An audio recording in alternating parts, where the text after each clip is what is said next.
Swiping your card to pay for groceries, gas, and other everyday items comes second nature these days. But before you swipe or tap your card to make a purchase, experts say know your account balance. 4 out of 10 consumers that were charged an overdraft fee said that they were surprised the last time that happened.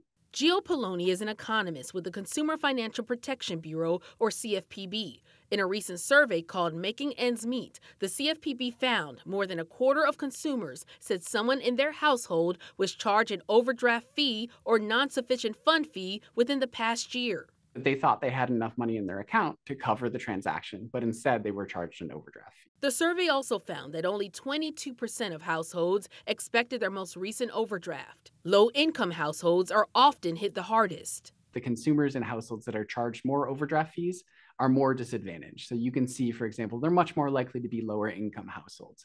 They have credit scores that are more than 100 points lower. And if you ask them how they're doing at meeting their household's financial obligations, it's much more likely that they're saying that they have issues meeting their household financial obligations. So really, it's clear that overdraft and NSF fees are disproportionately hitting households or consumers from households that are struggling to make ends meet. Poloni says they did notice that a small group of consumers purposely go into overdraft. About 2 out of 10 consumers from households that were charged an overdraft fee said that they expected to be charged an overdraft fee.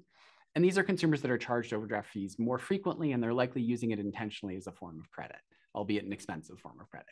Experts say there are a number of things you can do to avoid these overdraft fees. 1, track your balance regularly. See if you could sign up for low balance alerts through your bank, credit union, or other service providers. 2, consider opting out of overdraft coverage. Just remember, if you do that, your card will decline. One last tip, try linking your credit account to your savings to cover the difference, as long as you have money in that savings account. Poloni says make sure you consider those options now, so you're not shocked the next time you check your account balance. Knowing what your options are for credit, I think, is another thing. So not just knowing what your balance is, but knowing how expensive it would be for you to cover a transaction with a credit card versus using your debit and maybe using an overdraft versus using some other source of potential credit that you might have available to you. With this Watching Your Wallet, I'm Caresse Jackman.